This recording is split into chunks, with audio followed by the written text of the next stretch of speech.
이 시간 저희가 함께 보실 말씀은 디모데전서 2장 5절부터 7절까지의 말씀입니다. 디모데전서 2장 5절부터 7절까지의 말씀입니다.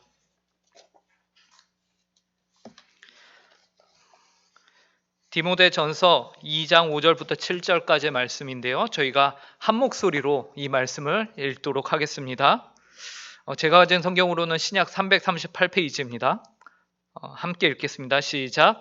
하나님은 한 분이시요 또 하나님과 사람 사이에 중보자도 한 분이시니 곧 사람이신 그리스도 예수라. 그가 모든 사람을 위하여 자기를 대속물로 주셨으니 기약이 이르러 주신 증거니라. 이를 위하여 내가 전파하는 자와 사도로 세움을 입은 것은 참말이요 거짓말이 아니니 믿음과 진리 안에서 내가 이방인의 스승이 되었노라. 아멘. 오늘 저희가 종교개혁 5대 솔라 중에서 이제 오직 그리스도라는 주제로 함께 여러분들과 하나님의 말씀을 알아가 보고자 합니다. 먼저 강의 첫 페이지를 보시면요. 관용의 시대 오직을 말하다 라고 적혀 있고요. 사진이 2장 있습니다. 그래서 왼쪽 사진을 보시면요. 그 사진에 뭐라고 적혀 있냐면 부처님 탄신을 한마음으로 축하합니다. 오늘이 무슨 날이죠? 부처님 오신 날 석가탄신일이죠. 그래서 제가 이것을 축하하고자 이 사진을 넣은 것은 아니고요. 이 사진에 당연히 오늘 우리가 이제 길거리를 가거나 많은 장면에서 많은 풍경을 보면서도 이러한 현수막을 발견하실 수 있었을 것이라 예상이 됩니다. 그런데 이 사진에서 밑에 있는 글씨 한번 보시겠어요?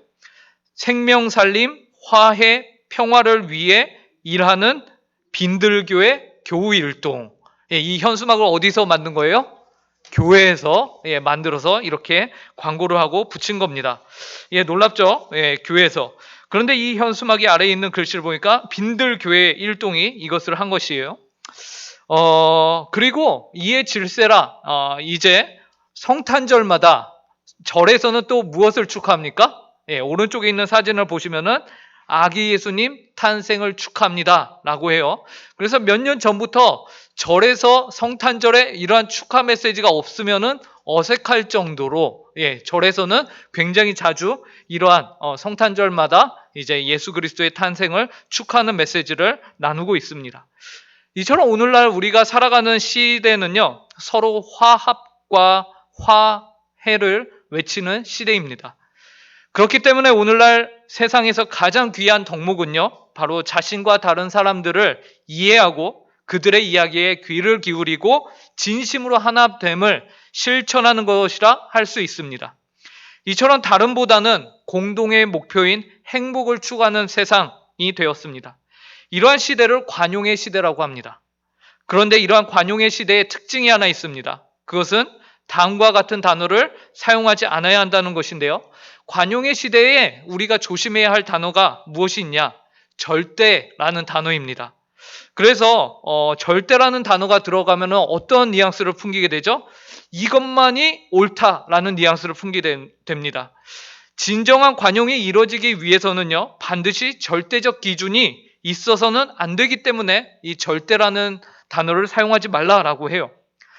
하나가 절대적이면 상대적으로 다른 무엇은 부족한 것, 절대적이지 않은 것이 되어버려요.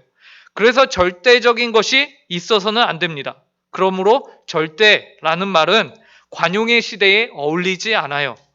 그러므로 관용을 원한다는 것은 다른 말로 하면 무엇을 뜻하냐면 절대적 진리와 기준을 포기한다라는 것을 의미합니다. 그리고 두 번째 피해야 할 단어는요, 오직이라는 단어입니다. 그 단어, 오직이라는 단어는 그 한 가지만 옳고 바르기 때문에 상대적으로 그 오직이 수식하고 있는 단어 외에는요, 전부 다 틀려버린 것이 되죠.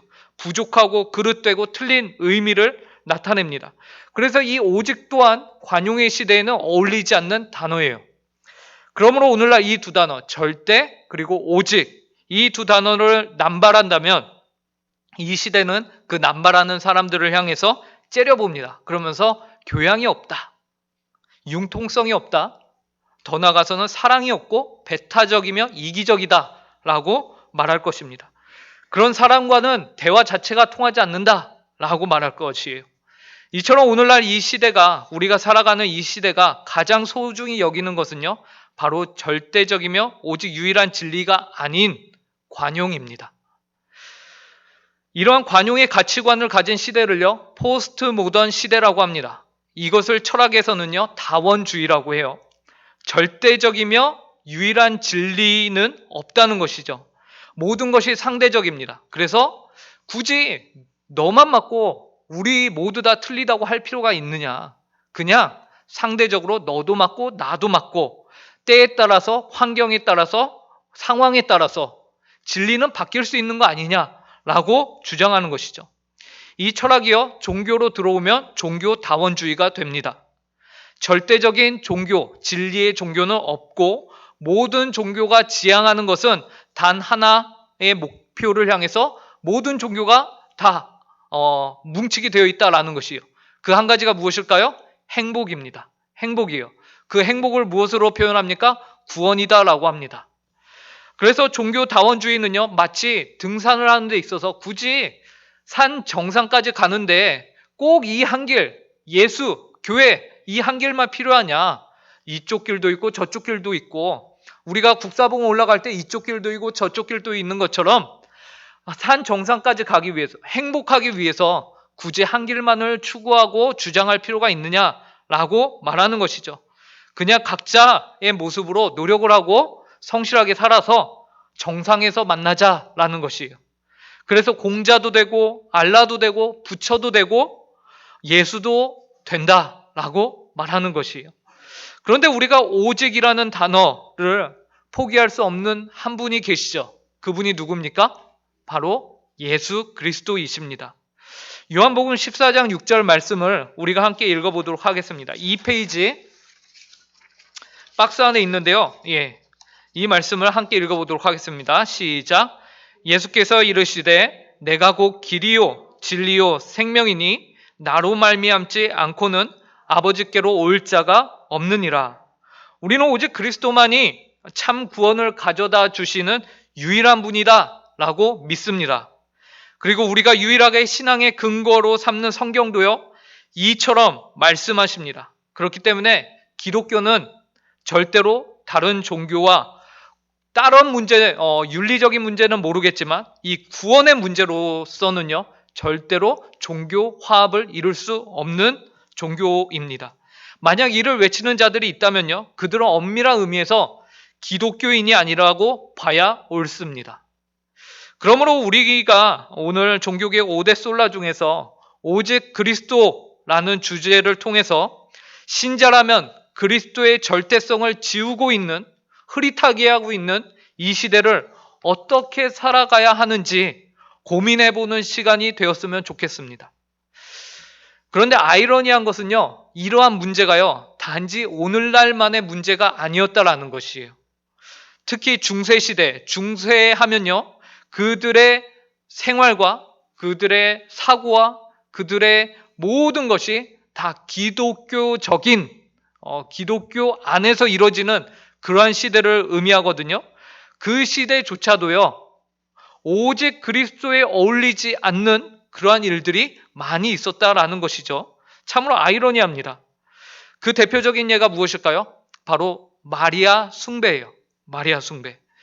마리아 숭배가 뭡니까? 마리아는 예수 그리스도의 어머니이시죠. 성자 예수 그리스도를 육신으로 낳으신 성모 마리아도 성자 거룩하신 예수 그리스도를 낳으셨으니 그 성모 또한 거룩하고 흠이 없어야 한다라는 것을 의미해요. 그렇기 때문에 이 마리아에게도 우리가 마땅히 기도의 대상으로서 마리아의 이름으로 우리가 기도할 수 있다는 것이에요. 마리아의 이름으로 기도하면 더 유익이 있다고도 말해요. 그게 뭘까요? 마리아는 예수 그리스도의 어머니시죠. 그래서 마리아에게 기도하면은 마리아가 성자 예수 그리스도에게 그 간구를 전달합니다. 그러면 효자이신 예수 그리스도는 어머니의 그 간구를, 부탁을 거절할 수 있을까요? 없을까요? 없다라는 거예요. 그래서 문헌을 찾아보니까 실제로 마리아에게 기도하기를 더 선호하는 사람들이 많았다라는 내용도 있었습니다. 그뿐만이 아니죠. 마리아를 넘어서 중세 기독교는 수많은 성인들을 만들어냈습니다. 그래서 이름만 들어도 우리가 알만한 그런 수많은 성인들을 만들어내서 그들이 기도하는 방식대로 기도하면, 혹은 그들이 지나갔던 그 순례의 길을 우리가 걸으면, 또 그들이 사용했던 어떠한 도구들을 우리가 갖고 있으면, 그들의 무덤을 우리가 찾아가면, 그래서 우리가 숭배하면은 그것이 효력이 있다라고 말했던 것이에요. 예수 그리스도뿐만 아니라 하나님과 우리 사이를 연결해 주는 것은 마리아도 되고 성인도 되고 예수 그리스도 외에도 많은 것들이 있다라고 얘기하는 것입니다. 즉 오직 그리스도만이 길이요 진리요 생명이시다라는 요한복음 14장 6절의 말씀을 아주 흐리게 만들어 버리는 것이죠. 그래서 그리스도의 절대성을 회복하기 위해서 종교 개혁을 일으키게 되었고요. 이러한 기준을 종교 개혁자들이 얻게 된 것이 바로 저희가 지난주에 봤던 오직 성경입니다. 성경을 기준으로 했더니 이것은 옳지 않다라는 것이에요. 성경은 오직 그리스도만을 외치고 있더라는 것입니다. 그래서 오직 성경에 기초하여서 종교개혁이 일어났고 그 모토에서 오직 그리스도를 찾아내게 되었습니다. 우선 우리가 오직 그리스도를 생각할 때 그렇다면은 그리스도가 어떻다라는 것이냐를 우리가 함께 볼 텐데요. 첫 번째, 그리스도는 유일한 중보자가 되십니다. 오늘 본문 5절을 저희가 함께 읽을 텐데요. 페이지 2페이지의 중간쯤에 디모데전서 2장 5절 말씀을 저희가 함께 읽어보도록 하겠습니다. 시작. 하나님은 한 분이시요 또 하나님과 사람 사이에 중보자도 한 분이시니 곧 사람이신 그리스도 예수라. 우리는 디모데전서 2장 5절 말씀을 기반으로요. 예수 그리스도를 우리가 외칠 때에 하나님도 한 분이시요 또한 하나님과 사람 사이의 중보자도 한 분이시라는 사실을 알아야 합니다. 그런데 그 중보자가 누구시냐? 바로 사람이시면서 하나님이신 예수 그리스도다라는 것이죠. 그런데 우리가 예수 그리스도께서 오직 유일한 중보자가 되신다는 사실에 앞서서요. 먼저 짚고 넘어가야 할 문제가 있습니다. 그것은 바로 과연 우리에게 중보자가 필요하냐라는 것이에요. 중보자가 필요하냐. 이 질문은 결국 인간이 어떠한 존재인가, 인간의 실존에 대한 질문이기도 합니다. 인간에게 중보자가 필요합니까? 여러분에게 중보자가 필요합니까? 1093년에요. 이탈리아인이면서 영국의 캔터베리라는 지역에서 대주교를 지냈던 안셀무스라는 사람이 있습니다. 그가 책을 쓰기를 왜 하나님은 인간이 되었는가? 라는 책을 썼어요. 그 책의 질문처럼 그는 왜 하나님이 인간이 되었는가? 그리스도의 성육신에 대해서 고민을 한 거죠. 그래서 그의 책에 의하면요. 하나님이 인간이 된 이유는요. 속죄를 위해서 인간이 되었다라는 결론을 내립니다. 즉 속죄라는 것이 무엇입니까? 인간에게 속죄가 필요하다. 죄가 있고 그 죄의 문제를 해결할 능력이 필요하다라는 것을 말하고 있거든요. 그러면서 안셀무스는요. 인간의 죄가 그렇다면 무엇이길래 인간에게 이런 속죄가 필요하냐라고 질문을 한 번 더 던집니다. 그래서 안셀무스가 내린 죄에 대한 결론은 무엇이냐면요. 하나님의 명예를 더럽힌 것. 그것이 죄다라고 말합니다. 하나님의 명예에 대한 인간의 무한한 훼손. 그냥 훼손이 아니고요. 무한한 훼손. 하나님의 이름의 명예를 더럽힌 것. 이 말을 쉽게 풀이하면요. 하나님께 드려야 하는 영예를 인정하지 않은 것. 그것이 죄라는 것이에요. 여기에서 우리는 죄의 두 가지 모습을 보게 됩니다. 쉽게는 죄는 하지 말아야 할 것을 한 것이죠. 하지 말아야 할 행동들을 한 것이에요. 말 그대로 범죄하면 죄입니다. 그렇죠? 우리가 누군가에게 피해를 입히거나 어떤 사람에게 하지 말아야 하는 행동을 하게 되면 그건 죄예요. 그런데 안셀무스에 따르니까 죄가 더 있습니다. 그건 무엇이냐면 마땅히 해야 하는 것인데 하지 않은 것. 하나님께 마땅히 영광을 돌렸어야 됐는데 돌리지 않은 것. 이것 또한 죄다라는 것입니다. 이러한 죄의 모습을 가지고서 모든 인류는요. 하나님을 무한히 훼손시켰습니다. 하나님의 명예를 무한하게 훼손시켰다라는 것이에요. 마땅히 우리가 해야 하는데 하지 않은 것들이 있었다라는 것이죠. 그것이 무엇입니까? 하나님의 명예를 훼손한 것, 하나님께 드려야 하는 영예를 인정하지 않은 것이요. 이것을 당시 시대적 상황을 저희가 이해하면요, 더 이해가 빠르고 쉽습니다. 중세 시대잖아요. 그때는요, 위계 질서가 굉장히 엄격했습니다. 그죠? 그리고 영주가 자신의 땅을 딱 차지하고 있으면은 그 영주는 그 안에 있는 농노들이나 백성들을 지키고 그들을 먹여 살려야 할 책임이 있고, 그들은 자신들을 먹여 살려주는, 자기에게 땅도 주고 이것을 농사를 짓을 수 있도록 허락해준 영주에게 어떻게 합니까? 충성을 다하고 그 명예를 높이는 그러한 관계가 형성이 되어 있었던 것이죠. 그때에 만약에 그 농노가 영주의 명예를 더럽힌다면 어떻게 됐을까요? 그 당시에는 바로 처형이었습니다. 그리고 그 농노가 영주를 벗어나서 왕의 영토나 뭐 그런 곳에서 실수를 한다. 저희가 로빈후드를 봐도 그렇지 않습니까? 영주의 땅에서 사냥하는 것 자체가 무엇이었죠? 죄였습니다. 그래서 목숨을 잃게 되었거든요. 그처럼 위계 질서가 철저한 곳에서 그 영예를 더럽힌다라는 것은요, 정말로 목숨을 거는 죄였습니다. 그런데 이 안셀무스는 이러한 지식을 가지고서, 이러한 가치관을 가지고서 하나님과 우리 사이에 대입을 시킨 거예요. 하나님이 온 세계의 주인이시고 영주시고 왕이신데 그 하나님에게 마땅한 영광을 돌리지 않고 그 하나님의 영토에서 감히 하나님을 하나님 되게 대하지 않고 있다라면은 그것은 목숨을 내놔야 할 죄다라는 것이죠. 하나님의 진리를, 그런데 오늘날 이 시대는 어떻게 합니까? 하나님의 말씀을, 하나님의 명령을 어떻게 합니까? 그것을 철저히 무시하고 있는 것이죠. 이 세상은요, 오늘날 이 세상은 하나님을 하나님으로 여기지 않습니다. 오늘날로 치면 하나님의 명령인 말씀의 권위보다 세상적인 논리들, 주장들, 그 모든 것들이 관용이라는 명분 아래에 하나님의 말씀보다 더 영향력을 가지고 있게 되는 것이에요. 그래서 우리의 사고와 우리의 가치관과 우리의 기준을 흔들어 버리고 있는 것이에요. 하나님의 진리를 부인하는 모든 일들이 그리하여 죄로 드러나게 되는 것이죠. 그런데 중요한 것은요, 이 죄가 얼마나 무겁냐라는 것을 우리가 올바르게 깨닫고 있느냐라는 것입니다. 죄의 무게가 어떠한지 우리가 깊이 깨닫고 있느냐라는 것이. 프랑스의 철학자 중에 볼테르라는 사람이 있습니다. 이 사람이요, 뭐라고 얘기했냐면요, 이 페이지 아래쪽에 보면요, 하나님은 용서하실 것이다. 그게 그분의 일이니까. 이라면서 하나님이 인간을 용서하는 것이요, 너무나도 지극히 당연한 것이며 우리의 권리처럼 얘기를 합니다. 그래서 내가 이웃을 용서한 것처럼 하나님도 내 죄를 용서해 주셔야 한다라고 말하는 것이죠. 이 사람이요, 이 얘기를 할 때에 너무나도 감사해서 얘기한 게 아니고요, 하나님을 비꼬면서 얘기한 거예요. 하나님은 이러나 저러나 용서해 줄 것이다. 그게 그분이 할 일이니까 라면서요. 마치 하나님이 인간의 죄를 용서하는 것은 너무나도 지극히 당연한 것처럼 얘기를 하는 것이죠. 그래서 이러한 볼테르와 같은 사람들에 대해서요, 안셀무스는 다음과 같이 말하였습니다.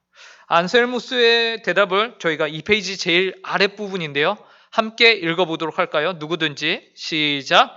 누구든지 하나님이 우리를 간단히 용서하실 것이라 상상하는 사람이 있다면 그는 아직 죄의 무게가 얼마나 무거운지에 대해 생각해 본 적이 없다. 안셀무스는 우리 인간들은 애초에 문제를 일으킨 장본인이라고 말합니다. 그렇기 때문에 스스로 구원을 이룰 수 없다라고 말해요. 기껏해야 우리가 할 수 있는 일은 무엇일까요? 내가 내 죄를 감당하겠어 라고 해봤자 그게 무엇입니까? 감당할 수 있어요. 그게 뭘까요? 지옥 가는 거예요. 지옥 가서 영원한 형벌 가운데 처하게 되는 것, 그것이 바로 인간이 감당할 수 있는 수준인 것이죠. 그런 위치에 있는 것이 인간이에요. 그것이 인간의 실존입니다. 그 이상 무엇도 할 수 없습니다. 철저히 하나님의 진노와 심판 아래에 놓여 있는 것이 인간이에요. 그리고 죄의 무게인 것이죠. 그래서 안셀무스는 사람은 심지어 그 마음이 굉장히 부패하였기 때문에 그러한 하나님의 구원을 원하는 것조차, 바라는 것조차도 감당할 수 없는, 그럴 가능성조차 없는 존재들이다 라고까지 얘기를 했었습니다. 이 비참함이 바로 인간의 실존인 것이죠. 반면에 구원은요, 인간에 의해서 이루어져야 된다라고 또 말해요. 그러니까 안셀무스 자신의 논리 안에였어요. 이것은 말이 안 되는 부분이 있는 거예요. 서로 상충되는 거예요. 인간은 가능성이 없다라고 하면서 또 한편으로는 인간은 그런데 해야 된다라고 말하는 거예요. 그러니까 능력은 없는데 뭐만 있는 겁니까? 책임감, 부담감만 주어진 것이에요. 그게 인간의 존재다라는 것입니다. 해야 되는데 할 수 없는 존재. 그래서 구원은 인간 편에서 이루어져야 하는데 그 이유는 하나님께 범죄한 장본인이 인간이기 때문에 그렇습니다. 하나님은요, 그분의 명예가 실추되고 깎여버린 피해자이세요. 그죠? 그렇기 때문에 피의자인 우리가 하나님께 보상을 해야 되는 것이에요. 그것이 우리의 위치입니다. 그러니 이게 정말 미치겠는 거죠. 능력은 없는데 책임은 있는 겁니다. 이러한 상황을 모두 고려할 때에 구원은 오직 하나님이며 인간인 존재, 즉 예수 그리스도에 의해서만 성취가 될 수 있다라는 결론에 안셀무스는 도달하게 됩니다. 그래서 그의 책 제목과 같이 하나님은 왜 인간이 되었는가에 대해서요, 예수님은 하나님이면서 인간으로서 그 둘 사이를 이어주는 중보자로서 드디어 우리 능력 없는 인간 편에서 그리고 피해자이신 하나님 편에서 모두 하나님이 예수 그리스도가 일을 하셨다, 이어주었다라는 해답을 우리에게 주는 것입니다. 그래서 우리가 가장 잘 알고 사랑하는 종교 개혁자인 이제 마틴 루터가 다음과 같은 말을 합니다. 3페이지 제일 위쪽에 보시면요, 마틴 루터의 말이 있거든요. 이 말을 저희가 한 목소리로 읽어보도록 하겠습니다. 시작. 죄 가운데 태어나 하나님의 원수가 된 우리는 모두 우리의 모든 것과 우리가 행하는 모든 것이 저주받아 영원한 진노와 지옥 외에는 획득한 것이 없으며 이러한 공경에 빠져 나갈 길도 도움도 없으므로 그렇기 때문에 또 다른 인간, 즉 예수 그리스도 신인이 우리를 대신해야 했고 자신의 고통과 죽음을 통해 죗값을 치르고 만족을 이행하셨다. 예.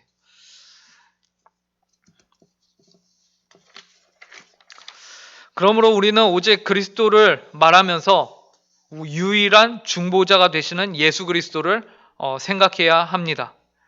이어서 우리는 오직 그리스도를 생각하면서 유일한 중보자가 되셨다고 한 다음에 그 다음에 또 무엇을 생각해야 되냐면 유일한 대속자가 되심을 생각해야 합니다. 오늘 본문 6절을 함께 읽어보도록 하겠습니다. 디모데전서 2장 6절입니다. 함께 읽겠습니다. 시작. 그가 모든 사람을 위하여 자기를 대속물로 주셨으니 기약이 이르러 주신 증거니라. 네, 예수 그리스도가 자기를 대속물로 주심으로써 어떻게 중보자가 되셨는데 그 방법론적인 되셨는가, 그 방법론적인 이야기를 하고 있는 것이에요. 그리스도가 중보자가 되신다는 것은 그리스도의 신분이죠. 그리고 대속자가 되신다는 것은요, 그 신분을 가지고서 무슨 일을 행하셨는가에 대한 내용입니다. 그래서 그분은 자신을 십자가에서 대속물로 주심으로써 하나님을 만족해 하셨습니다.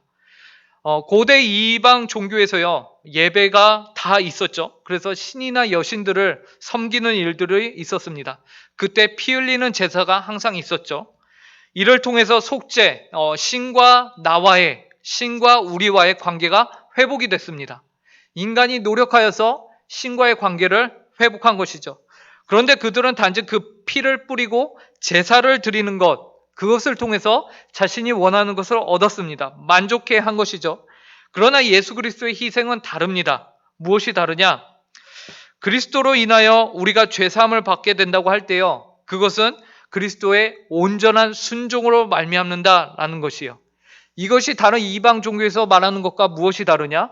우리가 예수 그리스도에 순종할 때에 우리는 무엇을 생각합니까? 그리스도의 십자가의 순종을 생각합니다.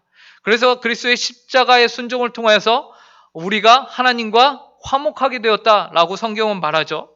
그런데 이 순종이요, 단순히 십자가뿐만 아니라 우리는 더 확장을 해서 예수 그리스도의 전 생애에 대한 순종으로 바라봐야 합니다. 그랬을 때에 우리가 알게 되는 그 은혜는 더욱더 풍성해지는 것입니다.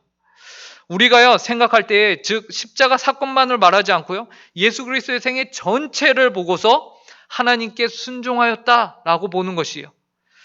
그래서 십자가에서의 순종을요, 우리가 수동적 순종이라고 합니다. 수동적이라는 것은 당하는 것이죠. 예수 그리스도께서 십자가에서 죽임을 당하셨어요. 그렇기 때문에 수동적 순종이에요. 그러면 어떤 순종이 또 남습니까? 능동적 순종이 남죠. 능동적 순종이라는 것은 예수 그리스도가 자원하여서 살아내신 것입니다. 그것은 무엇일까요? 바로 예수 그리스도가 그의 전생을 통해서 하나님이 요구하시는 그 의로움을, 그 율법을 완전히 만족시킨 사건, 그것을 뜻하는 것입니다. 그래서 우리가 예수 그리스도의 순종을 생각할 때에 십자가에서의 수동적 순종 플러스 그 이전에 무엇이 있었습니까? 그리스도의 생애를 통한 능동적 순종이 있었다라고 보는 것이에요. 그래서 이 둘을 합쳐서 웨스트민스터 소요리 문답에서는 무엇이라고 말하고 있냐면 완전한 순종이라는 표현을 사용하고 있는 것이에요.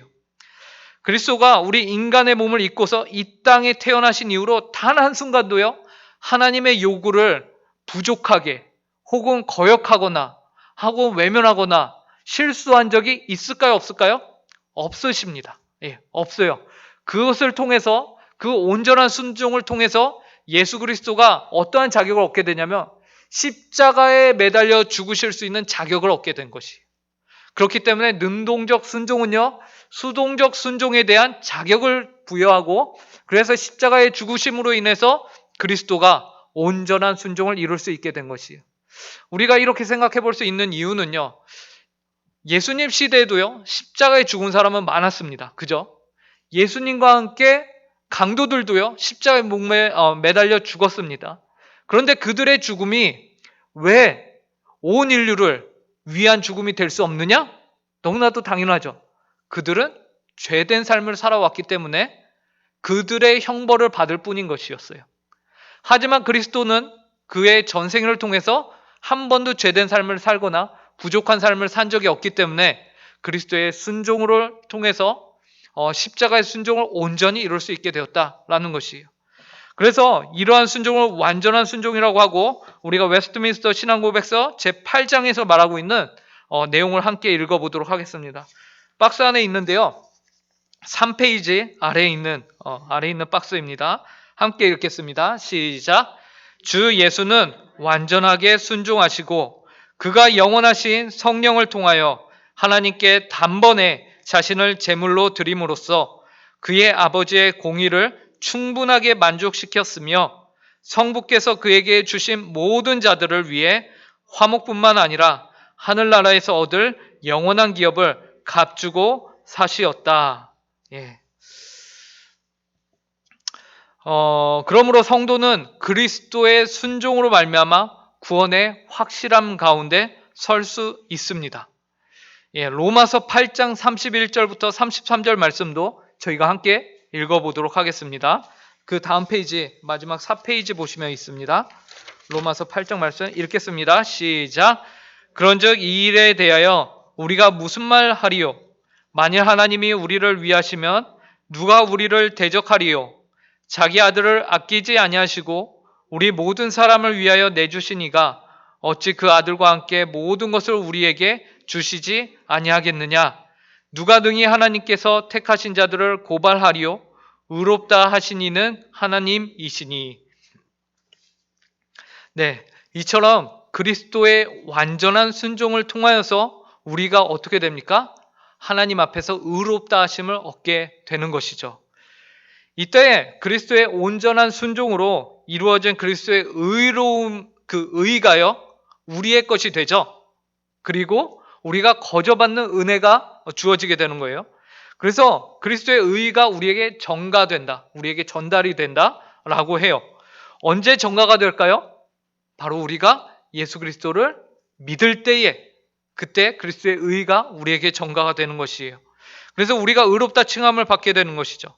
그래서 우리가 실제로 의로운 것은 아니지만 여전히 우리가 본성 가운데 악한 습관과 양심의 가책이 남아 있음에도 불구하고요, 하나님께서는 우리를 향해서 그리스도의 의로 바라보시고서 우리에게 죄가 없다라고 말씀하시는 것이죠. 그리고 그리스도의 의가 우리에게 전가가 됨과 동시에 우리가요 가진 악한 죄의 형벌과 죄책은요 그리스도에게 가버려요. 그래서 이것을 우리가 이제 전문 용어로 뭐라고 합니까? 되로 받고 말로. 맞나요?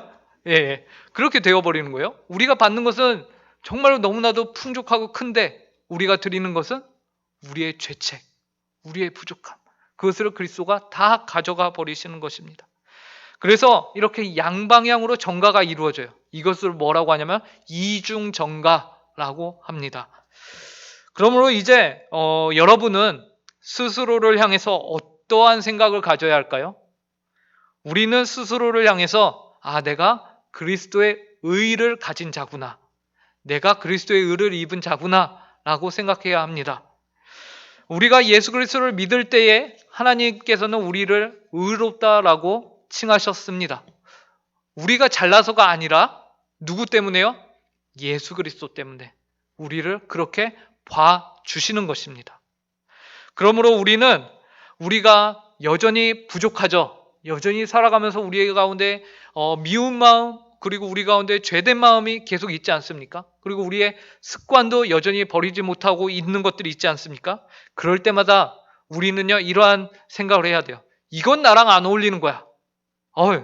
이거는 나랑 안 어울리는 거야. 이전에는 그게 좋았고 이게 익숙했다면은 이제는 우리가 그것을 거부하고 이것이 우리에게 어울리지 않는 거야 라고 스스로 계속해서 생각해야 하는 것이, 나는 정말로 하얀 존재인데, 물론 우리 때문이 아니라 하얀 존재로 덮인 거죠, 예수 그리스도로 인해서. 근데 거기에 하얀가 묻었다 그러면 어떻게 해야 됩니까? 너무나도 튀는 거죠. 그래서 어색하고 싫은 거예요. 그러한 우리 가운데 태도와 자세가 계속해서 자연스럽게 있어야 한다라는 것입니다. 그래서 우리가 하얀 옷을 입은 자다라는 자의식을, 예수 그리스도의 의로움을 입은 자다라는 자의식을 우리가 가져야 하는 것이, 우리 스스로를 향해서 죄를 짓거나 악한 생각이 마음에 들 때마다 이건 나랑 어울리지 않지 라고 얘기해야 되는 것이, 이것은 결코 자기 최면이 아닙니다. 법적으로 신분적으로 그렇다는 것이 하나님이 우리에게 그렇게 명하셨다라는 것이, 그렇기 때문에 이 생각을 가진다고 우리가 이 땅에서 영원히 완전히 거룩한 존재로 살아갈 수 있느냐? 그건 아니에요. 우리는 이 땅에서 완전한 성화를 이룰 수 없습니다. 성경에서 그렇게 산 성도도 아무도 없어요. 대신 죽는 날까지 어떻게 삽니까? 하나님과 동행하며, 부족하지만 늘 계속해서 하나님만 붙들며 사는 것이죠. 대신에 그렇게 살다 보면요 무슨 일이 벌어집니까? 우리와 하나님과의 그 교제의 깊이가요 깊어져 있음을 나중에 발견하게 되고요, 우리가 과거보다는 그래도 조금 더 성숙해 있음을 발견하게 되는 것입니다. 어제보다 오늘, 오늘보다 내일 주님을 더 사랑하고 있다라는 것을 발견하게 되는 것이에요. 완전한 것이 아니죠. 완전함은 우리가 나중에 하나님 앞에 갔을 때 그때 이루어지는 것입니다. 이제 이러한 고백, 즉 오직 그리스도의 고백이 어디에서 이루어져야 할까요? 여러분들의 교회와 가정과 삶의 모든 부분에서요 오직 예수 그리스도의 고백이 이루어져야 됩니다. 예수 그리스도만이 나의 중보자가 되시며 나의 대속자가 되신다라는 그 고백이 온전히 이루어져야 하는 것입니다. 그리하여 믿지 않는 이들이요 성도님들의 삶을 보고서 하나님 믿는 사람은 다르구나 라는 깨달음을 얻을 수 있게 돼야 하는 것이죠. 이것이요 또 그렇다고 막 우리가 인위적으로 하는 것이 결코 아님을 다시 한번 우리가 마음속에 되새겨야 하는 거죠. 우리는요 자연스럽게 살아갈 뿐인데 주변에서 그렇게 바라보는 것일 뿐입니다. 그래서 디모데전서 2장 7절을 저희가 한번 같이 읽어보겠습니다. 함께 읽겠습니다. 시작. 이를 위하여 내가 전파하는 자와 사도로 세움을 입은 것은 참말이요 거짓말이 아니니 믿음과 진리 안에서 내가 이방인의 스승이 되었노라. 예, 복음의 통로가 되셔야 합니다. 예, 복음의 통로가 되셔야 돼요. 우리가 강의 초반에 살펴봤듯이 오늘날 우리가 살아가는 이 세상은요, 관용의 시대입니다. 관용의 세상이에요. 그래서 오직 절대라는 말을 좋아하지 않아요. 하지만 우리가 외치는 오직 그리스도만이 진정으로 이 세상을 위하는 구호이며 외침이라는 사실을 잊지 마시기 바랍니다. 세상이 아무리 그게 싫다고 해도, 세상이 아무리 그게 틀렸다라고 해도요, 진짜로 그들을 위하는 것은요, 오직 그리스도입니다. 예, 오직 그리스도예요. 각 세대와 모든 족속과 사회와 국가를 위해서요, 진정으로 필요한 이름이 있다면 그 이름은 바로 예수 그리스도입니다. 세상은 계속해서 우리에게 너희가 외치는 오직이라는 단어를 외치지 말아라, 좀 조용히 해라 라고 말할 것이에요. 앞으로 세상은요, 더욱더 이 교회를 향해서요, 눈치를 줄 것입니다. 왜 오직 예수 그리스도만이 라고 외치느냐 라고 눈치를 줄 것이에요. 어쩌면 그게 법으로 바뀔 수도 있습니다. 그럼에도 불구하고 우리가 살아가는 세상은 어차피 그렇게 가게끔 성경에도 기록이 되어 있습니다. 그럼에도 불구하고 성도는 어떠한 삶을 살아야 합니까? 그럼에도 불구하고 외치는 삶, 오직을 외치는 삶을 사셔야 됩니다. 예전에도 한번 비유로 말씀드렸는데 이것은요, 항공모함에서요, 항공모함과 반대편으로 열심히 달리기를 하는 것과 똑같아요. 달리기를 반대편으로 한다고 항공모함 방향이 바뀌는 게 아니죠. 그럼에도 불구하고 성도는 끊임없이 달려가는 겁니다. 왜요? 하나님이 그 방향을 말씀하고 계시기 때문에 그렇게 사는 것이죠. 예, 오늘날 TV를 켜도요, 굉장히 많은 부분에서요, 오직 하나님의 진리가 완전히 사라지고 흐릿해지고 있는 것을 우리가 보게 됩니다. 그래서 여러 가지 가정에 대한 개념이라던가 성에 대한 개념이라던가 많은 가치관들이요, 올바르지 않은 것을 우리가 보게 되고, 매스컴들은 그런 것들에 의해서 어떠한 편을 들고 있냐면 하나님의 말씀적인 부분을 들지 않고 오히려 반대편의 입장을 대변하고 그들의 입장을 더욱더 부각시키는 경우가 많습니다. 하지만 그럼에도 불구하고 그거는 어쩔 수밖에 없습니다. 하나님의 진리의 말씀은요, 오직 택자들만이 그 말씀의 진가를 알기 때문에 그렇습니다. 그것을 알고 우리가 하나님의 가치를 따를 때에만이 세상도 진정으로 행복해질 수 있다라는 우리가 그 믿음을 가지고서 사시기를 간절히 바랍니다. 그래서 오직 그리스도를 끝까지 외치는 우리 성도님들 되시길 간절히 바랍니다. 그런데 그러한 책임을 가진 교회가 오늘날 예수 그리스도를 외치기보다 혹시 많은 부분과 영역에서요, 그리스도 이외에 우리가 오직 그리스도만을 외쳐야 되는데 오직 그리스도만을 외치는 것이 아니라 다른 복음을 많이 외치고 있는 것은 아닌가 스스로 돌아봐야 하는 것이죠. 그럴 필요도 있는 것이죠. 교회가 세상에 발맞춘다는 그런 이유 아래 그리스도만을 외치기보다는 그리스도도 외치는 교회는 아닌가, 그러고 있지는 않은가, 혹은 오직 그리스도만으로 만족하기보다는 그리스도를 통해서 얻게 되는 복을 더 만족하고 있는 것은 아닌가, 우리 스스로를 살펴봐야 할 것입니다. 바라기는 우리 응곡교회는 오직 그리스도로 승리하고 그리스도로 이 세상 가운데서 살아내는 모든 성도님들 되시길 간절히 바랍니다. 예, 마지막 나가는 말을 저희가 기도 제목인데요, 함께 읽고 마치겠습니다. 1번 읽겠습니다. 시작. 오직 그리스도만이 하나님과 우리 사이에 유일한 중보자가 되심을 알고 늘 그리스도를 의지하며 하나님 앞에서 살아가게 하소서. 2번 시작. 오직 그리스도만이 하나님께서 원하시는 대속의 제물이 되셨는데 우리 또한 그리스도를 닮아 세상 속에서 오직 그리스도를 외치며 복음을 전하게 하소서. 예, 아멘. 함께 기도하도록 하겠습니다. 하나님 아버지, 오늘도 저희가 이렇게 예배당에 나와서 하나님 오직 그리스도라는 주제로 함께 예수 그리스도에 대해서 알아가게 하심을 감사합니다. 오직 그리스도만이 하나님과 우리 사이를 이어주실 수 있는 중보자이시며 오직 그리스도만이 하나님과 우리 사이를 맡고 있는 죄의 문제를 해결해 주시는 대속자가 되십니다.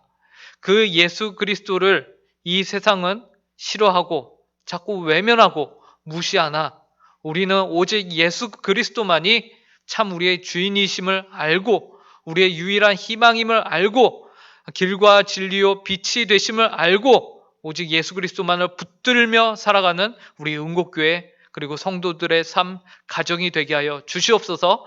그래서 저희들의 삶을 통하여서 하나님이 홀로 영광받아 주시옵소서. 감사하며 이 모든 말씀 예수님의 이름으로 기도합니다.